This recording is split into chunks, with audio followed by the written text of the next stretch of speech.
वाक्य भीतर को जीवा पूर्व मो निमंते पुणे वाक्य निमंते अध्यक्ष महाशय संकेत पर प्रार्थना करेंगे। प्रार्थना पर आम वाक्य भीतर को जीवा।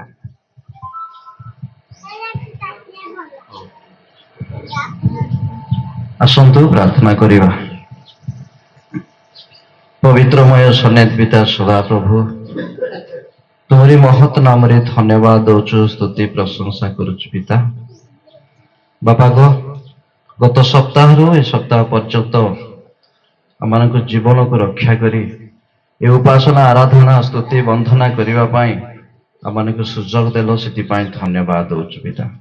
प्रभु एते तुमरी दासी द्वारा वाक्य शुणा जाऊचु से वाक्य जेपरी मन आत्मा रे रखी वाक्य अनुसार जीवन काटबू से साहाय्य कर प्रभु। जो दासी वाक्य परिवेशन करेंगे से दासी को ज्ञान बुद्धि रे पूर्ण कर तुमरी पवित्र आत्मार शक्ति दे कार्य कर प्रभु। समस्त प्रार्थना सुनिच धन्यवाद दे उद्धारकर्ता प्रभु यीशु का नाम रे मांगिले पिता आमेन।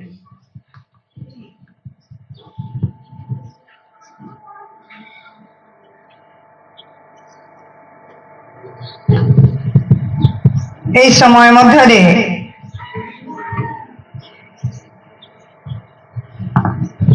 वाक्य भीतर को आम जीवा। आज संडे स्कूल आत्मोत्सर्ग सभा थी सकाशु प्रार्थना सभा माध्यम लिखिले हितोपदेश 22 पर्वर 6 पदरे बालकर गंतव्य पथरे ताहाकु शिक्षित कराओ तेणु से वृद्ध हेले हे तहिरु विमुख हेब नाही। यह कहार दायित्व पुणी क्या कहा अति श्रेष्ठ वाक्य अटे मन करे। कारण बापा मां प्रथमतः पुणी द्वितीय पिला जेते बेले गृहर माता पिता प्रभु को भय करती ईश्वर वाक्य पालन करती ईश्वर वाक्य प्रति मनोयोगी हमें तो तेबे पिला से माने प्रभु भय शिखाइबे। कारण प्रभु भय रही अछि आ प्रभु को जानी प्रभु को ग्रहण करिसंति निजर परित्राण कर्ता रूपे तो तांकोठारे आत्मिक जीवन थिबा हेतु पिला माननकु मध्य से माने गंतव्य पथरे कढ़ाई नेबे। गंतव्य पथ कहिले आमे टिके आचंबित हो जाई थाओ जे पिला माननकु केमिति पढ़ेइबा केमिति कढ़ेइबा केमिति शिखाइबा तथापि जागतिक भाव हो आध्यात्मिक भाव हो सब क्षेत्र में माँ बापा पिला माननकु परिवार को नहीं कथा कह जाउछि। होय तो माँ बापा जदि प्रार्थना करिबा जानि नथिबे ताहले पिला माननकु की प्रकार शिक्षा देबे।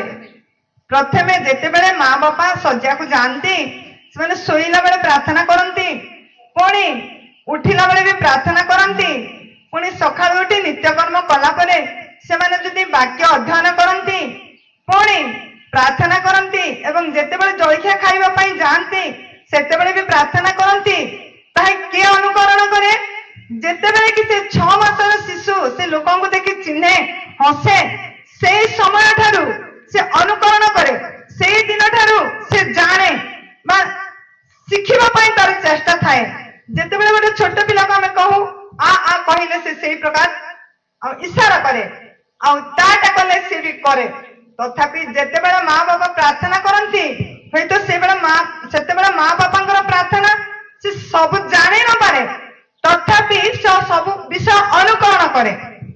तो ए स्थान रे कहगला बालकर गंतव्य पथरे ताहाकु शिक्षित कराओ तेणु से वृद्ध हेले हे तहिरु विमुख हेब नाही। छोट अवस्थारू बालक बोली कहगला। जदि आमे देखिबा जहा कि आमनकर अभ्यर्थना करुवा उदयत्री माँ अभ्यर्थना करुले मोर साहाय्य पाई बोली मु बहुत खुशी हेली। जहाँकि आम पाठ कलु एबीसी पुस्तक 6 पर्वर लेखा अच्छी हे पिला प्रभु सकाशे आपण आपण पितामाता आज्ञा बह हुआ कहा सकाशे प्रभु सकाशे। कारण माता पिता प्रभु को जानी हेतु आज वाक्य द्वारा आम जानवा पारुछु।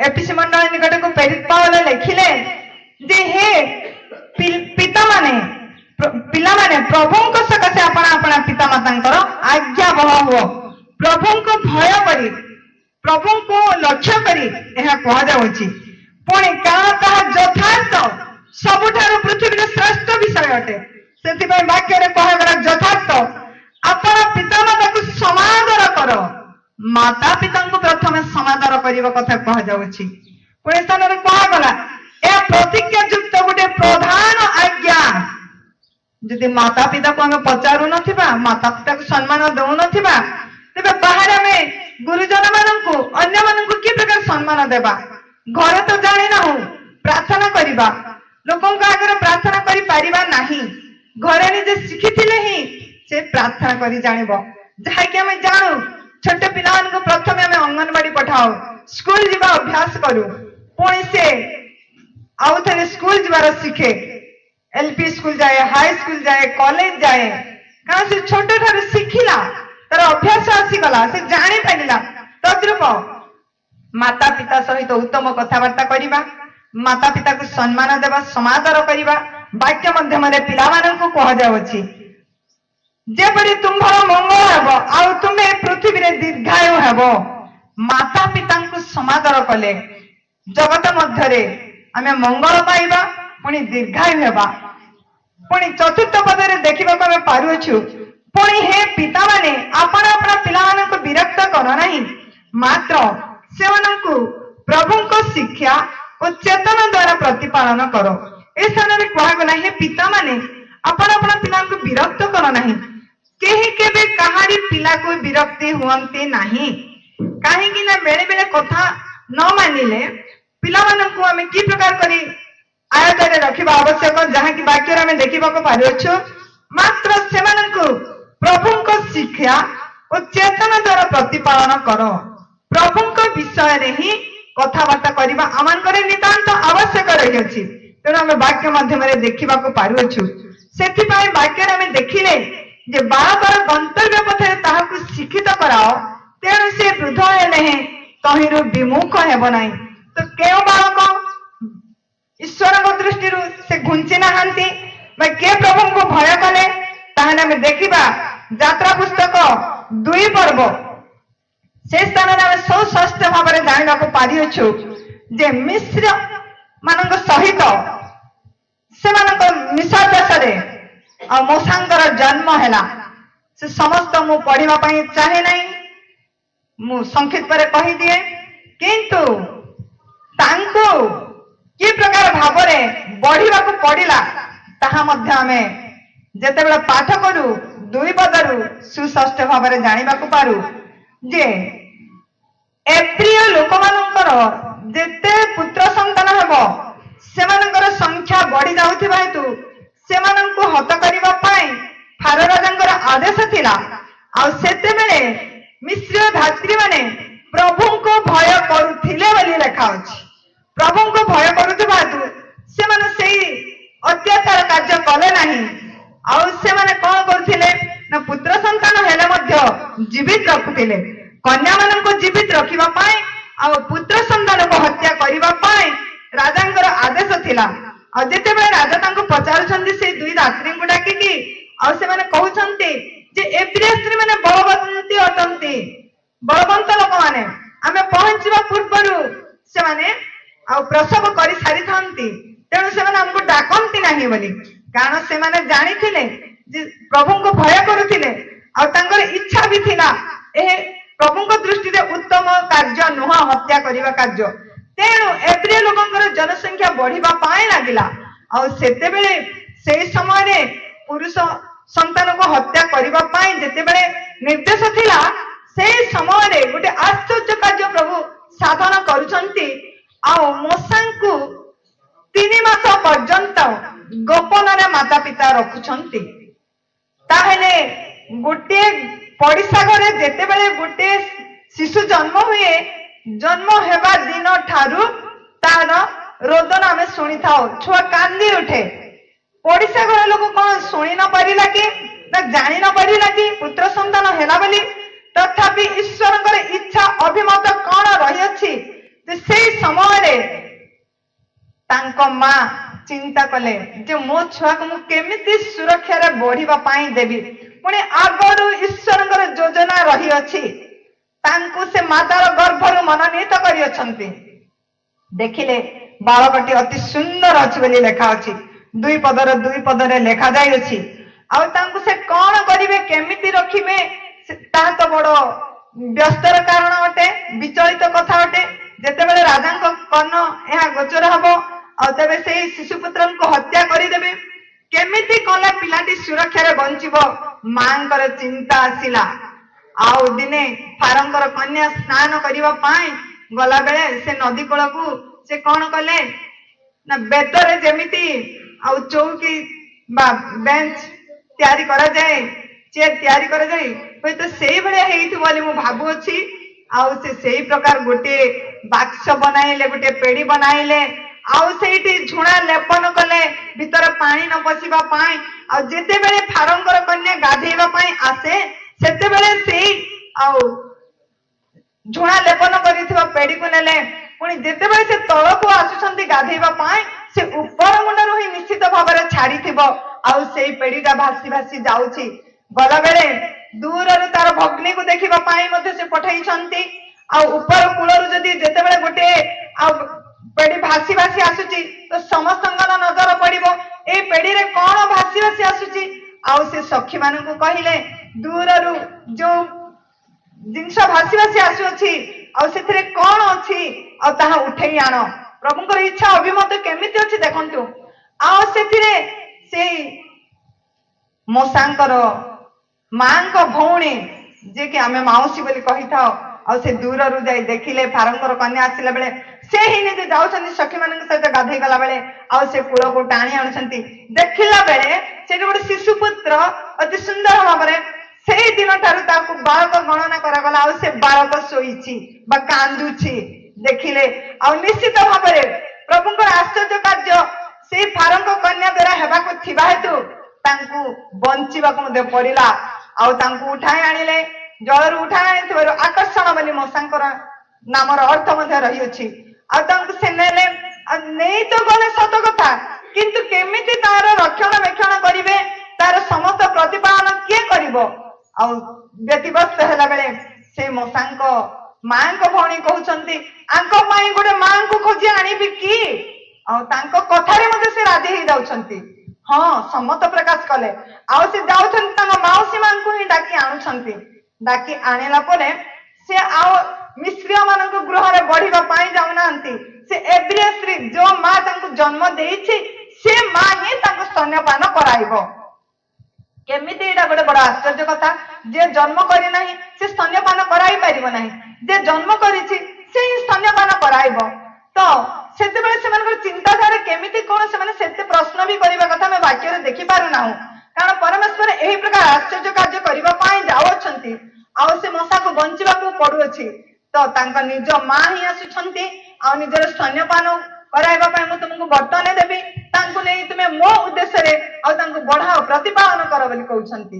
ଆଉ ପିଲାଟି ସୁରକ୍ଷିତରେ ରହିଲା। ତଥାପି ମାଙ୍କ ଠାରୁ ସେ ପ୍ରଭୁ ଭାଇ ଜୀବନ ଶିଖିବାକୁ ପାରିଥିଲା। ତେଣୁ ସେ ବାକ୍ୟରେ ଆମେ ଯେତେ ଯାହା ପାଠ କରୁ, ସେ 2 ପଦ ହଉ, 3 ପଦ ହଉ, 6 ପଦ ହଉ, 10 ପଦ ହଉ, ବାଳକଟି କ୍ରମେ କ୍ରମେ ବଢିବା ପାଇଁ ଲାଗିଲା।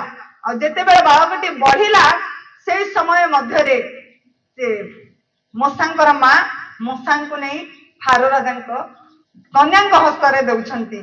ଆଉ ସେ ରାଜନହରରେ ବଢିଲେ ମଧ୍ୟ ମାଙ୍କ ଠାରୁ ସେ ସବୁ ଶିଷ୍ଟାଚାର, ଆଚରଣ ସବୁ ଶିଖିଛି। ତାଠାରେ ଉତ୍ତମ ଆଚରଣ ରହିଅଛି। ଆଉ ତାଠାରେ ପିତାମାତାକୁ ସମାଦର କରିବା ଶିକ୍ଷା ସେ ଲାଭ କରିଅଛି। ଆଉ ଦିନେ ଦେଖିଲା ଏବ୍ରିୟ ଲୋକମାନଙ୍କୁ ହତ କରାଯାଉଛି, ସେମାନଙ୍କୁ କଠିନ କାମ କରିବା ପାଇଁ ଦିଆଯାଉଛି। ମିଶ୍ରୀୟ ମାନେ ସେମାନଙ୍କୁ ଯେଉଁ ପ୍ରକାର ଆଉ ଟର୍ଚର କରୁଛନ୍ତି, ସେତେବେଳେ ସେ ସହି ପାରିଲେ ନାହିଁ। ସେ ଯାହା ହଉ, ମୁଁ କହିବାର ଉଦ୍ଦେଶ୍ୟ ବାଳକ ମାନଙ୍କ ପାଇଁ ମୁଁ କହିବା ପାଇଁ ଯାଉଛି। ତାହା ତ କିଛି ବୟସ ପରେ ସେ ବାଳକରୁ କିଶୋର ଅବସ୍ଥାକୁ ଆସିଲେ ବା ଯୌବନ ଅବସ୍ଥାକୁ ଆସି ଯାଇଅଛନ୍ତି। କିନ୍ତୁ ପ୍ରଭୁଙ୍କର ଇଚ୍ଛା ଅଭିମତ ଥିବା ହେତୁ ଆଜି ମୂଷା ବାଳକ ଅବସ୍ଥାରୁ ପ୍ରଭୁଙ୍କୁ ଜାଣିଲେ ମାଙ୍କ ଦ୍ୱାରା। ଆଉ ଦିନେ ସେ ଜୀବନ୍ତ ପୁସ୍ତକରେ ସ୍ଥାନ ପାଇଲେ ଯେ ପୃଥିବୀରେ ମୂଷାଙ୍କ ପରି ବିଶ୍ୱସ୍ତ ଦାସ କେହି ନୁହନ୍ତି। କେବଳ ମୂଷା ହିଁ ଅନୁଗ୍ରହର ପାତ୍ର ବା ବିଶ୍ୱସ୍ତ ଦାସ ଅଟନ୍ତି ବୋଲି ଆମେ ବାକ୍ୟ ମାଧ୍ୟମରେ ଦେଖିବାକୁ ପାରୁଅଛୁ। ପ୍ରକୃତରେ ବାଳକର ଗନ୍ତବ୍ୟ ପଥରେ ତାହାକୁ ଶିକ୍ଷିତ କରାଅ, ତେଣୁ ସେ ବୃଦ୍ଧ ହେଲେ ହେଁ ତହିଁରୁ ବିମୁଖ ହେବ ନାହିଁ। ମୂଷା ଯେତେବେଳେ ବଢିଲେ ଆଉ ଇସ୍ରାଏଲ ଲୋକମାନଙ୍କର ସମସ୍ତ ବିଚାର କରିଲା ବେଳେ ମଧ୍ୟ ସେ ନିଜେ କହିଲେ, ମୁଁ କଣ ସେମାନଙ୍କୁ ଗର୍ଭଧାରଣ କରିଛି କି? ମୁଁ କଣ ଜନ୍ମ ଦେଇଛି କି ସେମାନଙ୍କର ସବୁ ବିଚାର ମୁଁ ସମ୍ଭାଳୁଥିବାକୁ? ଏହି କଥା ମଧ୍ୟ ସେ ପରମେଶ୍ୱରଙ୍କ ସହିତ କଥାବାର୍ତ୍ତା କରିଛନ୍ତି। ଆମେ ବାକ୍ୟ ଅଧ୍ୟୟନ କଲେ ଜାଣିବାକୁ ପାରୁ। କାରଣ ସେ ବାଳକ ଠାରୁ ପ୍ରଭୁଙ୍କ ଠାରେ ବିଶ୍ୱାସ ଭରସା କରୁଥିବା ହେତୁ ଏହି କଥା ବାପାଙ୍କ ସହିତ କଥା ହେଲା ଭଳିଆ ସେ କଥାବାର୍ତ୍ତା କରୁଥିଲେ। ପୁଣି ଇସ୍ରାଏଲ ଲୋକମାନେ ଆଉ ମୂଷା ଯେତେବେଳେ ପରମେଶ୍ୱରଙ୍କ ସହିତ ହୋରେବ ପର୍ବତରେ କଥାବାର୍ତ୍ତା ହେବା ପାଇଁ ଗଲେ, ସେଇ ସମୟ ମଧ୍ୟରେ ତାଙ୍କଠାରୁ ଦୂରକୁ ଗଲେ। ଆଉ ସେଇ ସମୟରେ ମଧ୍ୟ ମୂଷା କହିଲେ, ସେମାନଙ୍କର ପାପ ତମେ କ୍ଷମା କର। ସେମାନେ ପ୍ରତିମା ପୂଜା କଲେ, ସମସ୍ତ ବିଷୟ ରହିଛି। ସେତେବେଳେ ମଧ୍ୟ ସେ କହିଲେ, ସେମାନଙ୍କର ପାପ ଯେତେବେଳେ ତମେ କ୍ଷମା କରିବ ନାହିଁ, ତେବେ ମୋହର ନାମ ଜୀବନ ପୁସ୍ତକରୁ କାଟି ଦିଅ। କେଉଁ ବ୍ୟକ୍ତି କହିବ, ମୁଁ ଯଦି ଭୁଲ କରିଛି, ମୋ ବାପା ଯଦି ଘରୁ ମତେ ବାହାର କରିଦଉଛନ୍ତି, ତେବେ ମୋର ଆଉ ଅଲଗା ଭାଇ କହିବ କି ତାଙ୍କୁ ତମେ ଘରେ ରଖ, ତାଙ୍କୁ ତମେ ଘରୁ ବାହାର କର ନାହିଁ, ତାଙ୍କ ବଦଳରେ ମତେ କାଢିଦେଲେ କାଢିଦିଅ ବୋଲି କେଉଁ ପିଲା କହିବ ବାପାଙ୍କୁ? ତଥାପି ସେ ପ୍ରଭୁଙ୍କୁ ଜାଣିଥିବା ହେତୁ ସେ ନିଜେ କହିଲେ, ଜୀବନ ପୁସ୍ତକରୁ ମୋର ନାମ କାଟିଦେଲେ କାଟିଦିଅ ପଛେ, ସେମାନଙ୍କୁ କ୍ଷମା ଦିଅ ବୋଲି କହିଲେ। ପରମେଶ୍ୱର କି ପ୍ରକାର ଆନନ୍ଦ ଅନୁଭବ କରିନଥିବେ। ପ୍ରଭୁଙ୍କର ମହାନାମ ଧନ୍ୟ ହଉ। ସେ ଛୋଟବେଳ ଠାରୁ ଉତ୍ତମ ଶିକ୍ଷା ଲାଭ କରିଥିବା ହେତୁ ଏହି ପ୍ରକାର ଉତ୍ତମ କଥାବାର୍ତ୍ତା ତାଙ୍କ ମୁଖରେ ଆମେ ଶୁଣିବାକୁ ପାରୁଅଛୁ। ସେତେବେଳେ ମୂଷା ବାଳକରୁ ହିଁ ସେ ସମସ୍ତ ଶିଖିଥିଲେ। ପ୍ରଥମ କଥା। ପୁଣି ଦ୍ୱିତୀୟ କଥା,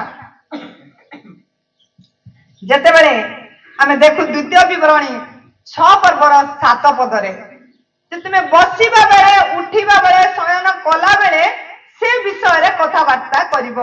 କେଉଁ ବିଷୟରେ କଥାବାର୍ତ୍ତା କରିବ ନା ପ୍ରଭୁଙ୍କ ଶିକ୍ଷା ଚେତନା ଦେଇ ପିଲାମାନଙ୍କ ସହିତ କଥାବାର୍ତ୍ତା କଲେ, ସକାଳୁ ଉଠିଲେ ପିଲା କଣ କଣ କରିବ, ସେ ଟିସୁନ ଯିବା ପୂର୍ବରୁ 7ଟା ବେଳେ ଟିସୁନ ଯାଏ, ମାନେ 7ଟାକୁ 15 ମିନିଟ ଅଛି, ସେ ସେତେବେଳେ ଉଠିବ ନାହିଁ। ସେ ଯେମିତି ହେଲେ ବି 5ଟା ଅଧେରୁ ଉଠିବାକୁ ପଡିବ ତାଙ୍କୁ। ପୁଣି ତାର ନିତ୍ୟକର୍ମ ସାରି ସେ ବାଇବେଲ ଅଧ୍ୟୟନ କରିବ, ପ୍ରାର୍ଥନା କରିବ, ପୁଣି ଟିସୁନ ଯିବ। ପୁଣି ଟିସୁନରୁ ଆସି ତାର ସମସ୍ତ କର୍ମ କରି ସ୍କୁଲ ଯିବ ବା କଲେଜ ଯିବ। ଏହା ଛୋଟ ବେଳ ଠାରୁ ଶିଖିବା ଆମଙ୍କର ଆବଶ୍ୟକତା ରହିଅଛି। ମୁଁ କହିବାର ଉଦ୍ଦେଶ୍ୟ ଯାହାକି ଦ୍ୱିତୀୟ ବିବରଣ 6 ପର୍ବର 7 ପଦରେ ରହିଅଛି, ତୁମେ ବସିଲା ବେଳେ, ଉଠିଲା ବେଳେ, ଶୟନ କଲା ବେଳେ ବା ଯିବା ବେଳେ, ଆସିଲା ବେଳେ କାହା ସହିତ କଥାବାର୍ତ୍ତା କରିବ? ପିଲାମାନଙ୍କ ସହିତ ବାପା ମାଙ୍କୁ ଏହା କୁହାଯାଉଅଛି। ପିଲାମାନଙ୍କୁ ସୁଶିକ୍ଷା ଚେତନା ଦେବାକୁ ଆବଶ୍ୟକତା ରହିଅଛି। ସେଥିପାଇଁ ଏହି କଥା କୁହାଯାଇଅଛି। ତାହା ଗୋଟେ ଉତ୍ତମ ଶିକ୍ଷା ଅଟେ। ତ ଯେତେବେଳେ ଆମେ ପ୍ରଥମ ସାମୁଏଲ 3 ପର୍ବ ପାଠ କରୁ ବା 1 ପଦରୁ ଯଦି ଆମେ ଚିନ୍ତା କରୁ ଯେ ହାନ୍ନା ନାମ୍ନୀ ସ୍ତ୍ରୀ, ତାଙ୍କର ସ୍ୱାମୀ ଇଲକାନା ଆଉ ପନିନା ହାନା 2 ଜଣ ସଉତୁଣୀ ସହିତ ସେ ବାସ କରୁଥିଲା, ତା ସଉତୁଣୀ ସହିତ। ତଥାପି ସାନ ସ୍ତ୍ରୀଙ୍କୁ ପିଲା ଅଛି, ବଡ ସ୍ତ୍ରୀଙ୍କୁ ପିଲା ନାହିଁ। ହାନାଙ୍କୁ ଆମେ ପ୍ରତ୍ୟେକ ଜାଣିଛୁ। ସେ ପରମେଶ୍ୱରଙ୍କ ନିକଟରେ ପ୍ରାର୍ଥନା କରିଛନ୍ତି। ପ୍ରାର୍ଥନା କଲା ବେଳେ ଆଉ ତାଙ୍କର ଓଠ ବି ଖୋଲୁ ନାହିଁ, ଈଶ୍ୱରଙ୍କ ନିକଟରେ ପ୍ରାର୍ଥନା କରୁଛନ୍ତି।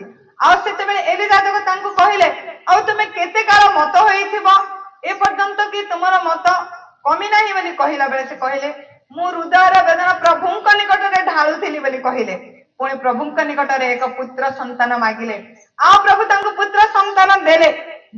ଯାହାକି ଆମେ ପାଠ ଯଦି କରିବା 22 ପଦରେ ବା 27 ପଦରେ। এই ସମୟର ଅଭାବ ହେତୁ ମୁଁ ପାଠ କରିବା ପାଇଁ ଚାହିଁ ନାହିଁ, ସଂକ୍ଷିପ୍ତରେ କାହାଣୀ କହିଦିଏ।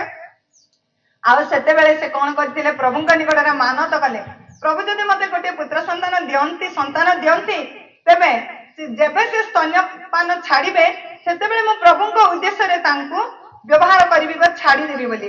ଆଉ ଏଲି ଯାଜକଙ୍କ ନିକଟକୁ ଯାଇ କହୁଛନ୍ତି, ଯେଉଁ ଦାସୀ ତୁମ ନିକଟରେ ପ୍ରାର୍ଥନା କରିଥିଲା, ମାଗିଥିଲା, ଆଉ ପ୍ରଭୁ ତାଙ୍କୁ ଦେଇଅଛନ୍ତି, ସେଇ ପୁତ୍ରଙ୍କୁ ମୁଁ ତୁମ ସମ୍ମୁଖରେ ରଖୁଅଛି, ତୁମର ପରିଚର୍ଯା କରିବା ନିମନ୍ତେ, ତୁମର ସେବା କରିବା ନିମନ୍ତେ। ଏବେ ଯେତେବେଳେ ଛୋଟ ପିଲାମାନେ ଆଉ ନୃତ୍ୟ କରୁଥିଲେ, ଅଭିନୟ କରୁଥିଲେ, ସେଇ ସାନ ପିଲା କଣ କଣ କରିପାରିବ ଗୋଟେ ଯାଜକଙ୍କ ପାଖରେ? ତଥାପି ସେ ବାଇବେଲ ପଢିଲା ବେଳେ ତାଙ୍କୁ ପାଖକୁ ନେଇ ଦେଇଥିବ, ତ ତାଙ୍କେ ବସି ପଢିଲା ବେଳେ ଦୀପରୁଖା ପାଖକୁ ନେଇ ଦେଇଥିବ, ନିଶ୍ଚିତ ଭାବରେ ତାର ଗାମୁଛା କୋଉଠି ଥିଲେ କାଢି ଆଣି ଦେଇଥିବ, ଖାଇସାରିଲା ପରେ ଟାବାଲ ହାତ ପୋଛିବା ପାଇଁ ଦେଇଥିବ। ଏହି କାର୍ଯ୍ୟ ଛଡା ଆଉ ସେ କିଛି କରିନପାରେ ଛୋଟ ବାଳକ। କିନ୍ତୁ ମାଙ୍କର ମାନତ ମନସି ଥିଲା, ଯେବେ ମତେ ପ୍ରଭୁ ଦିଅନ୍ତି ମୁଁ ତାଙ୍କ ଉଦ୍ଦେଶ୍ୟରେ ତାଙ୍କୁ ଛାଡିବି। ଆଉ ତଦନୁସାରେ ସେଇ ପ୍ରକାର ଛାଡିଲେ। ଏଲି ଯାଜକ ମନ୍ଦିରରେ ଥିବା ସମୟରେ, ରାତ୍ରି ସମୟରେ ଶୟନ କଲା ବେଳେ ଯେଉଁ ସ୍ଥାନରେ କି ନିୟମ ସିନ୍ଧୁକ ଥାଏ, ସେ ସମ୍ମୁଖରେ ସେମାନେ ରହିଛନ୍ତି। ସେତେବେଳେ ପରମେଶ୍ୱର ଆଉ ସାମୁଏଲକୁ ଡାକୁଛନ୍ତି। ସାମୁଏଲକୁ ଯେତେବେଳେ ଡାକିଲେ, ସେ ଛୋଟ ବାଳକ ଶୋଇଛନ୍ତି, ତଥାପି ତାଙ୍କ କର୍ଣ୍ଣରେ ଆଉ ଶବ୍ଦ ଶୁଭାଗଲା। ଆଉ ସେ ଶୁଣି ପାରିଲେ। ଆଉ ଧାଇଁ ଯାଇ ସେ ଏଲି ଯାଜକଙ୍କୁ ପଚାରୁଛନ୍ତି, ଆପଣ ମତେ ଡାକିଲେ ପରା? ଆଉ ଯେତେବେଳେ ପଚାରୁଛନ୍ତି, ସେ କହିଲେ ନାହିଁ, ମୁଁ ତ ଡାକି ନାହିଁ, ପୁଣି ଫେରି ଯାଅ ଶୁଅ। ଆଉ ଥରେ ସେ ଯାଇ ଶୋଉଛନ୍ତି। ପୁଣି ତାଙ୍କୁ ଆଉ ନିଦ ଲାଗିଲା ବେଳେ ଦ୍ୱିତୀୟ ଥର ଆଉ ଥରେ ଡାକୁଛନ୍ତି। ଡାକିଲା ବେଳେ ସେ ପୁନର୍ବାର ଉଠି ଆସି କହୁଛନ୍ତି, ମତେ ପୁଣି ଆଉ ଡାକିଲ କି? ଆଉ ସେତେବେଳେ ଏଲି ଯାଜକ କହୁଛନ୍ତି, ନାହିଁ, ମୁଁ ତୁମକୁ ଡାକି ନାହିଁ। ତଥାପି ସେ ଚିନ୍ତା କଲେ, ପ୍ରଭୁଙ୍କର ସଦ୍ଭକ୍ତ ଦାସ ପ୍ରଭୁ ହିଁ ଆଙ୍କୁ ଡାକୁଅଛନ୍ତି, ପରମେଶ୍ୱରଙ୍କୁ ଡାକୁଅଛନ୍ତି ବୋଲି ଜାଣିପାରି ତାଙ୍କୁ କହିଲେ, ପୁନର୍ବାର ଯେବେ ତୁମକୁ ଏହି ପ୍ରକାର ଶବ୍ଦ ହୁଏ ବା ଡକାଯାଏ, ତେବେ କହିବ ଆପଣଙ୍କର ଦାସ ଶୁଣୁଛୁ ବୋଲି କୁହ। ତଦନୁସାରେ ସେ ପିଲା ଯେ ଆଉ ଥରେ ଶୋଇଲେ। ତୃତୀୟ ଥର ପୁଣି ଡକାଗଲା। ଆଉ ଥରେ ପିଲା ଯାଉଛନ୍ତି, ବାଳକ ପୁଣି କହୁଛନ୍ତି, ଆପଣଙ୍କର ଦାସ ଶୁଣୁଅଛି। ଆଉ ସେତେବେଳେ ପରମେଶ୍ୱର ତାଙ୍କୁ ଯାହା ଯାହା କହିବା କଥା କହୁଛନ୍ତି। ଆଉ ସେ ବାଳକ ଅବସ୍ଥାରେ, ସେ ଛୋଟ ସମୟ ଠାରୁ ପ୍ରଭୁଙ୍କୁ ଜାଣିଲେ, ଚିହ୍ନିଲେ, ମାତାଙ୍କ ଠାରୁ ଶିଖିଲେ। ମାତା ତ ଖୋଜି ଖୋଜି ତାଙ୍କୁ ପାଇଛନ୍ତି। ସେ ପ୍ରଥମ ସ୍ତ୍ରୀ, ମୋର ପିଲାକୁ ସବୁ ଅଧିକାର ହଉ, ମୋର ପିଲା ଘରେ ରାଜତ୍ୱ କରୁ, ସମସ୍ତଙ୍କ ଉପରେ ଅଧିକାର ପ୍ରାପ୍ତ ହଉ, ଏହା ମା ଚିନ୍ତା କଲେ ନାହିଁ। ଜାଗତିକ ଭାବରେ, ଆଧ୍ୟାତ୍ମିକ ଭାବରେ ମୋର ବାଳକ, ମୋର ପୁତ୍ର ସନ୍ତାନ କି ପ୍ରକାର ବଢିବ, ସେଇ ଚିନ୍ତାଧାରା ଥିବା ହେତୁ ଆଜି ସାମୁଏଲ ଗୋଟେ ଭବିଷ୍ୟତ ବକ୍ତା ହେଲେ। ମୁଁ କହିବାର ଉଦ୍ଦେଶ୍ୟ, ବାଳକକୁ ଆମେ ଯାହାକି ପାଠ କଲେ ହିତୋପଦେଶ 22 ପର୍ବର 6 ପଦରେ, ଯେ ବାଳକର ଗନ୍ତବ୍ୟ ପଦରେ ତାହାକୁ ଶିକ୍ଷିତ କରାଅ, ତେଣୁ ସେ ବୃଦ୍ଧ ହେଲେ ହେଁ ତହିଁରୁ ବିମୁଖ ହେବ ନାହିଁ ବୋଲି ଆମେ ବାକ୍ୟ ମାଧ୍ୟମରେ ଦେଖିବାକୁ ପାରୁଅଛୁ। ପ୍ରଭୁଙ୍କର ମହାନାମ ଧନ୍ୟ ହଉ। ଏ ବାକ୍ୟ ଆଜି ମୋର ତରଙ୍ଗଣା ବାପ୍ଟିଷ୍ଟ ମଣ୍ଡଳୀର ସଣ୍ଡେ ସ୍କୁଲ ଛାତ୍ର ଛାତ୍ରୀ ମାନଙ୍କ ପାଇଁ, ମୁଁ ଯେତେବେଳେ ସଣ୍ଡେ ସ୍କୁଲ ଛାତ୍ରୀ ଥିଲି, ମୋ ପାଇଁ ଥିଲା। ଆଜି ମୋ ପାଇଁ ଥିବା ହେତୁ ହିଁ ମୁଁ ଆଜି ଏଇ ଶିକ୍ଷାକୁ ଅନୁଭବ କରିଥିବା ହେତୁ ହିଁ ଆଜି ମୁଁ ତାଙ୍କ ଉଦ୍ଦେଶ୍ୟରେ, ତାଙ୍କ ନାମରେ ପ୍ରଭୁ ଏ ପର୍ଯ୍ୟନ୍ତ ପଢାଇ ଆଣିଥିବାରୁ, ସେ ଜୀବନ୍ତ ବାକ୍ୟ କହିବା ପାଇଁ, ବୁଝିବା ପାଇଁ ପ୍ରଭୁ ସାହାଯ୍ୟ କରିଅଛନ୍ତି ବୋଲି ମୁଁ ପ୍ରଭୁଙ୍କୁ ଧନ୍ୟବାଦ ଦିଏ। ଯଦି ମୁଁ ପ୍ରଭୁଙ୍କୁ ଜାଣିନଥାନ୍ତି, ତେବେ ଏ ବିଷୟ ମୁଁ ବୁଝି ପାରିନଥାନ୍ତି। ତାହାର ଗୁରୁତ୍ୱ ବିଷୟ ଛୋଟ ବେଳରୁ ହିଁ ଆମେ ଶିଖିବା ଆବଶ୍ୟକତା ରହିଅଛି। ମାତା ପିତାଙ୍କର ଗୁରୁ ଦାୟିତ୍ୱ ରହିଅଛି ପିଲାମାନଙ୍କୁ ଆଧ୍ୟାତ୍ମିକ ଜୀବନରେ ପଢାଇ ନେବା ପାଇଁ। ଆଉ ଯେତେବେଳେ ଆମେ ବାକ୍ୟ ମାଧ୍ୟମରେ ଦେଖୁ, ଯଦି ଯୋହନ ପୁସ୍ତକ 6 ପର୍ବର 8 ପଦରେ, ସେ ସ୍ଥାନରେ କଣ ବୋଲି କୁହାଯାଇଅଛି ନା, ଜଣେ ମା ଯୀଶୁ ପର୍ବତ ମଧ୍ୟରେ ଉପଦେଶ ଦେଲା ବେଳେ ତା ଛୁଆକୁ ଦେଇଛି କଣ 5ଟି ରୁଟି 2ଟି ମାଛ। ଆଉ ସେ ପିଲା ଯେତେବେଳେ ଶିକ୍ଷା ଲାଭ କରିବା ପାଇଁ ଯାଇଛନ୍ତି, ଲୋକ ଗହଳି ମଧ୍ୟରେ ରହିଛନ୍ତି, ତାଙ୍କ ମା ବାପା ତାଙ୍କ ପାଖରେ ନାହାନ୍ତି। ପିଲାଟି ଯାଇଛି, ଆମ ଅଞ୍ଚଳରେ ସଭା ହେଲେ କେମିତି ଆମେ କାହା ସହିତ ସାହି ପଡିଶା ବା ଆମ ଆତ୍ମୀୟ ଲୋକଙ୍କ ସହିତ ଆମେ ପିଲାଙ୍କୁ ସଭାକୁ ଛାଡିଥାଉ, ସେଇ ପ୍ରକାର ସେ ମା ସେଇ ପିଲାକୁ ଛାଡିଛି, ତାଙ୍କୁ ଖାଦ୍ୟ ଦେଇଛି 5ଟି ରୁଟି ଆଉ 2ଟି ମାଛ। ତଥାପି ପିଲା କଣ କଲା, ଖାଇବା ପ୍ରତି ତାର ଧ୍ୟାନ ନାହିଁ, ତାର ମନ ନାହିଁ, ଆଉ ସେ ବାକ୍ୟ ଶୁଣିବାରେ ବ୍ୟସ୍ତ ଅଛି। ଆଉ ସନ୍ଧ୍ୟା ହେଇଯାଉଛି, ସମସ୍ତେ ଖାଇବା ପାଇଁ ବ୍ୟସ୍ତ, ଭୋକିଲା ହେଲେ। ଆଉ ସେତେବେଳେ ଯୀଶୁ ଖ୍ରୀଷ୍ଟ କହୁଛନ୍ତି, ଏମାନଙ୍କ ପାଇଁ ଖାଦ୍ୟର ବ୍ୟବସ୍ଥା କର। ଆଉ ସେତେବେଳେ ଯୀଶୁଙ୍କର ଶିଷ୍ୟମାନେ ହିଁ କହନ୍ତି, ଏଇ ନିର୍ଜନ ସ୍ଥାନରେ, ଏଇ ସନ୍ଧ୍ୟା ସମୟରେ କେଉଁଠାରୁ ଏତେ ଲୋକଙ୍କ ପାଇଁ ଆମେ କେଉଁଠୁ ଖାଦ୍ୟ ଆଉ ଆୟୋଜନ କରିବୁ? କିନ୍ତୁ କାହା ପାଖରେ କଣ ଅଛି? ଏଇ ସମସ୍ତ କଥା ଯେତେବେଳେ ପ୍ରଶ୍ନ ଉଠିଲା, ସେତେବେଳେ କହିଲେ ଯେ ଏଇଠାରେ ଜଣେ ବାଳକ ଅଛି, ବାଳକଙ୍କୁ କାହିଁକି ଶ୍ରେଷ୍ଠ କରାଗଲା? ଆଉ ସେତେବେଳେ କିଏ କଣ ଖାଇବା ଜିନିଷ ଧରି ନଥିବେ କି? ସେ ଜଣେ ହିଁ ଧରିଥିଲା କି? ବାଳକ ମାନଙ୍କ ପାଇଁ, ଛାତ୍ରଛାତ୍ରୀ ମାନଙ୍କ ପାଇଁ ଏହା ଏକ ଉତ୍ତମ ଶିକ୍ଷା ଅଟେ ବୋଲି ମୁଁ ମନେ କରୁଅଛି।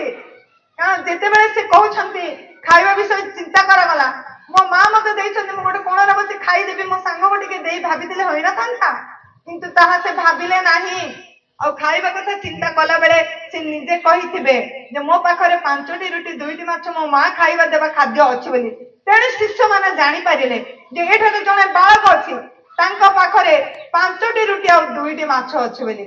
और जीशु ख्रीष्ट स्वयं ईश्वर पुत्र थिबा हेतु से प्रभु को धन्यवाद देले और से 5टी रुटी 2टी माछ को 500 अर्थात 5000 लोगों को खाइबा को देले से बालक को द्वारा कि प्रकार आश्चर्य कार्य हैला आमे देखिले जे बालक मूसा थिले पुणी बालक सामुएल थिले और सेमानकु प्रभु कि प्रकार भाबरे आश्चर्य भाबरे आशीर्वाद करूछंती प्रभुंकर महानाम धन्य हो ए वाक्य द्वारा आमे प्रत्येक जानिबा आवश्यकता रही अछि पुणी जिरिमिया पुस्तक रे आमे जते बेले पाठ करू एक पर्व रे आ जिरिमिया को सदा प्रभु कथा कहउछंती सेते बेले जिरिमिया मध्य कहउछंती जे मु बालक मु तो कथा कहि जाने नाही बोली जदि कथा कहे जाने नाही बोलिबा कथा जदि आमे चिंता करू सेते बेले मूसा भी कहिले बालक समय कथा न तार टिके वयस्क हेला परे आ राजा पाखक पठेबा परमेश्वर इच्छा थिला इस्राएल लोक मान छाड़ी दियो बोली कहिला बेले सेते बेले से कहिथिले जे मोर जड़ जिभा मु कथा कहि जाने ना सेते बेले भी परमेश्वर कहिले तमे जदि जड़ जिभा बोली कथा कहि न पार बोली कहिले तमर भाई गुडाक से वक्तव्य करिवो से कहिवो बोले हारण को तांको साथी देइथिले किंतु ए स्थान रे जिरिमिया को कहिले तुमे बालक बोली कुह नाही तुम संग संगे आम्हे अछु बोली कहिले से बालक अवस्था रु ही परमेश्वर को आशीर्वाद तांकर पश्चात गमन कला आ से आशीर्वाद रो आकर हेले आशीर्वाद रो पात्र हेले तेणु जिरिमिया द्वारा समस्त कार्य सफल होछि जिरिमिया पुस्तक जेते बेला हम पाठ करू से समय हम सुस्पष्ट भाव रे जानिबा को पारु छु प्रभुंकर महानाम धन्य हो ए समय मध्य रे आज रो शिक्षा रे ए समस्त विषय हमें जानिबा को पारु छु तबे हम गोटे विषय देखिबा द्वितीय विवरण 5 पर्वर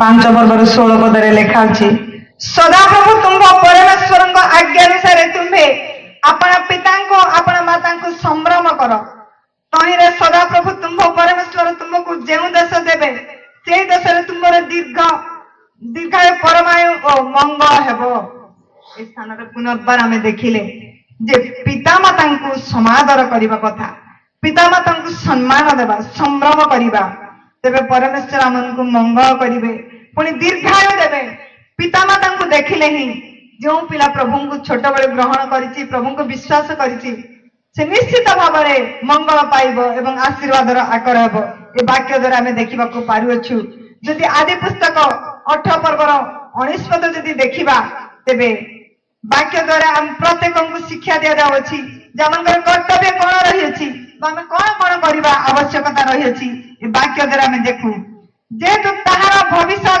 संतान गण और परिवार वर्ग जेपरि न्याय और धर्मचरण करने को सदा प्रभु पथरे चलिए एथिपाई सेमानकु से जेपरि आज्ञा देव एही अभिप्राय आम्बे ताहाको निर्धारण करियछु तहिरे सदा प्रभु अब्राहम विषय रे अपना कथित वाक्य सिद्ध करिवे प्रभुंकर महानाम धन्य हो जे लोक परमेश्वर को भय करे से परिवार मध्य रे माता पिता प्रति पुणी पुत्र कन्या प्रति मध्य आशीर्वाद रही न्याय और धर्मचरण करने को सदा प्रभु पथरे चलिए प्रभु को न जानिले दुष्ट कार्य करने से आगेबे जदि प्रभु को जानती भूल कार्य करने कथा कहवाई भयर जीवन देखा आज शिक्षा थिला बालकर गंतव्य पथरे ताहाको शिक्षित कराओ तेणु से वृद्ध हेले हैं तहिरो विमुख हेब नाही जहाँकि आम वाक्य माध्यम देखा पारे मूसा जीवनी कथा पुणी सामुएल जीवनी कथा पुणी जहाँकि जौन पुस्तक से 6 पर्वर एठारे जड़े बालक अच्छी निश्चित भाव में तार समस्त बरणी लेखा जाए ना तथापि हस्तरू नहीं 500 लोक खाद्य परिवेषण कले से बेले ही से पुत्र कौन हो प्रभु ठारू जीशुख्रीष्ण ठारू आशीर्वाद प्राप्त होइथिबो जो माने प्रभु निकट को जानती निज पाए निज परिवार पाए पुणी पीढ़ी पर पीढ़ी आसुथिबा जीवन कार्यकलाप आशीर्वाद प्राप्त होगा पारिबे हम वाक्य द्वारा देखा पारुछु आज प्रभु को भय करुथिबा हेतु मूसा पुणी सामुएल प्रभु निकट रे ଏକ ଉତ୍ତମ ବ୍ୟକ୍ତି ବୋଲି ଗଣିତ ହେବାକୁ ପାରିଲେ। ପ୍ରଭୁ ଏ ଅଳ୍ପ ଶିକ୍ଷାରେ ଆଶୀର୍ବାଦ କରନ୍ତୁ। ଆମେନ୍। ଧନ୍ୟବାଦ।